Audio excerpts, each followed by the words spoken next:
जम्मू कश्मीर की अर्थव्यवस्था की निर्भरता या तो पर्यटन के क्षेत्र पे है या तो इंडस्ट्रीज के क्षेत्र पे है, लेकिन जम्मू कश्मीर में दावेदारी ये हो रही है कि हम उसको बढ़ावा देने के लिए दिन प्रतिदिन कुछ ना कुछ नए कार्य कर रहे हैं। ये दावेदारी एलजी प्रशासन कर रहा है। मेरे साथ अरुण जी है, chamber of commerce and industry के अध्यक्ष हैं। इनसे जानने की कोशिश करेंगे कि वाकई क्या बदलाव हुए हैं इस क्षेत्र में और क्या सुझाव रहेंगे इनके प्रति। सर, क्या लगता है, लगातार दावेदारी हो रही है इंडस्ट्रीज को लेकर, कितनी सच्चाई है?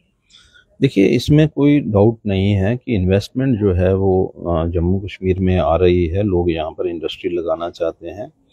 एक हर्डल जो है वो पिछले दिनों में था। मैंने एलजी साहब से रिक्वेस्ट भी की थी कि इसके ऊपर ज़रूर संज्ञान दें, गैर मुमकिन खर्च का, जिसकी वजह से लोग प्राइवेट जो इंडस्ट्रियल लैंड थी वो नहीं ले पा रहे थे, उसको डेवलप नहीं कर पा रहे थे। लेकिन आज एलजी साहब ने उसका सल्यूशन जो है वो दे दिया है। और मुझे लगता है कि जिस तरह से एक अनाउंसमेंट जो है एलजी सरकार की तरफ से गैर मुमकिन खर्च को लेकर के हुई है, आने वाले दिनों में जो लोग बाहर से आकर के प्राइवेट लैंड में अपनी इंडस्ट्री डेवलप करना चाहते हैं उनके लिए इजी हो जाएगा। यहाँ तक मैं एक बात कहूँ कि भाई यहाँ इन्वेस्टमेंट आए वो तो हमारे लिए खुशी की बात है, लेकिन जब तक हम लोग लोकल लोग जो हैं उनके लिए कोई स्पेस नहीं छोड़ेंगे, उनके लिए हम लोग कैपिंग नहीं करेंगे, तो अल्टीमेटली लोकल लोगों को क्या बेनिफिट होगा। इन्वेस्टमेंट आना ये अच्छी बात है, मतलब गवर्नमेंट जो है वो पूरे तरीके के साथ इसमें लगी हुई है कि ज़्यादा से ज़्यादा इन्वेस्टमेंट आए। लेकिन हमारा ये मानना है कि यहाँ इन्वेस्टमेंट आए, वहाँ लोकल जो हैं, क्योंकि यहाँ पर देखिए हमारे लोकल जो हैं कोई ऐसा यहाँ पर यूनिट नहीं है लोकल वालों के, जो लोग बड़े बड़े यूनिट्स लगा सकते हो, जिनके पास बहुत मतलब 1000 करोड़ की जो प्रॉपर्टी हो। यहाँ पर जो वो यूनिट नहीं लगते। जहाँ पर जो लोकल्स हैं उनके लिए कोई 5 कनाल 10 कनाल 20 कनाल जगह की रिक्वायरमेंट है, ताकि वो यहाँ पर आकर के छोटे यूनिट्स लगा करके अपना सर्वाइवल ढूंढ सके और यहाँ के जो लोकल हमारे कंज्यूमर हैं उनको कैटर कर सकें। तो मुझे लगता है कि उसके ऊपर भी गवर्नमेंट को सोचना चाहिए।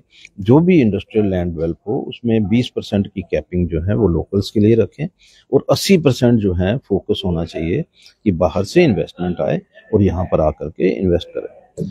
यहाँ तक मैं मसला ये कहूँगा कि भाई एक जहाँ की जो एग्जिस्टिंग जो इंडस्ट्री है, आज उसकी पोजीशन ये हो गई है कि नई इंडस्ट्री को जो पैकेज दिया गया है उसकी वजह से जो नई पुरानी इंडस्ट्री है वो उनको कोई बेनिफिट नहीं है। उस नई पॉलिसी में इनको कोई बेनिफिट नहीं है और नई बेनिफिट होने की वजह से जो लोग नई इंडस्ट्री लगाएंगे उनके साथ कंपटीशन करना जो है वो बहुत पुरानी इंडस्ट्रीज बंद होने की कगार पर पहुंच चुकी है। बिल्कुल सही बात आपने कही कि देखिए, जब तक अगर आप एक इंडस्ट्री जो है जिसका प्रोडक्शन में अगर कोई प्रोडक्ट बनाते हैं जिसकी कॉस्ट जो है वो 500 बैठती है, तो वो 550 बेचने की बात करेगा।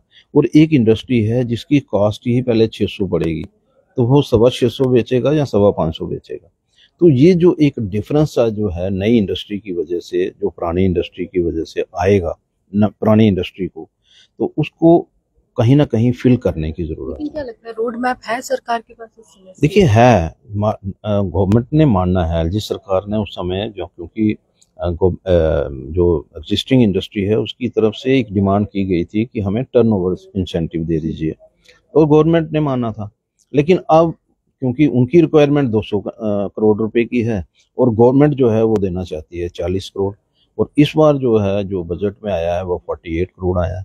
तो मैं समझता हूँ कि वो 200 करोड़ जो उनकी डिमांड है, अगर उसको मीटअप करते हैं तो मुझे लगता है कि नई इंडस्ट्री और जो पुरानी इंडस्ट्री की एक जो वैक्यूम सा बन रहा है, जो एक खाई सी बन रही है, वो नहीं बनेगी। लेकिन इससे कुछ फायदा होगा आगे जाकर? बिल्कुल होगा। मैं कह रहा हूँ कि भाई पुरानी इंडस्ट्री जो है उसका भी सर्वाइवल हो पाएगा।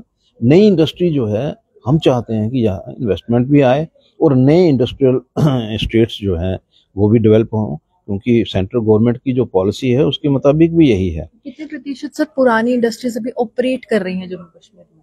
देखिए, एक चीज जो है, यहाँ पर हजारों की तादाद में अभी पुरानी इंडस्ट्रीज हैं और सैकड़ों की तादाद में अब नई इंडस्ट्री लगना शुरू हो गई है।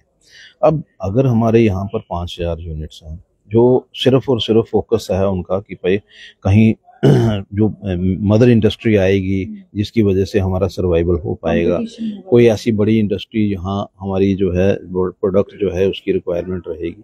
तो ये सारी चीजें जो हैं कहीं ना कहीं आपस में इंटरलिंक्ड होती हैं। सर, इसमें रोजगार पे कुछ सेंध लगेगी लगता है, क्योंकि आपने तो लोकल यूथ का मुद्दा उठा दिया, जो पहले भी वहां पर एम्प्लॉयड है उनके लिए भी काफी दिक्कत होगी। देखिए, अगर पुराने यूनिट बंद होंगे तो अनएम्प्लॉयमेंट होगी, नए यूनिट में तो एम्प्लॉयमेंट है, इसमें तो कोई दो राय नहीं है। लेकिन अगर पुराने यूनिट्स बंद होते हैं तो अनएम्प्लॉयमेंट होती है, तो उसका अल्टीमेटली नुकसान किसको है? वो लोगों को तो नुकसान है, गवर्नमेंट को भी तो उतना ही नुकसान है। गवर्नमेंट की भी जो जो उनका जो बनेगा, एक डाटा बनेगा, उसमें अनएम्प्लॉयमेंट कितनी होगी, रेशो बढ़ जाएगी। तो मुझे लगता है कि पुरानी इंडस्ट्री के लिए बैठ करके एक पॉलिसी फ्रेम करने की ज़रूरत है, उनकी रिक्वायरमेंट को मतलब मानने की ज़रूरत है, और ताकि वो भी सरवाइव कर सके, नई इंडस्ट्री भी आ सके। और मैं मुबारकबाद देता हूँ कि जो इन्होंने ये जो खड का जो इशू था, एक गैर मुमकिन खड का, तो उसको रिजॉल्व किया है। तो मैं आपके माध्यम से जरूर मुबारकबाद देना। देखिए, साफ तौर पर जो पुरानी इंडस्ट्रीज हैं, अगर आप उसको बिल्कुल सही तरीके से चलाना चाहते हैं तो उनको मदद देनी होगी केंद्र सरकार को, एलजी प्रशासन को। तो नई इंडस्ट्रीज के साथ वो जो कंपटीशन है, वो एक दायरा जो है वो बिल्कुल बराबर कराएगा। लेकिन खाई जब बढ़ती है तो वाकई बेरोजगारी भी बढ़ेगी और एक बार फिर से त्राहिमाम होगा, रोजगार के साधन उपलब्ध नहीं करवाए जाएंगे। आप यूं नजर में देखते हुए नमस्कार।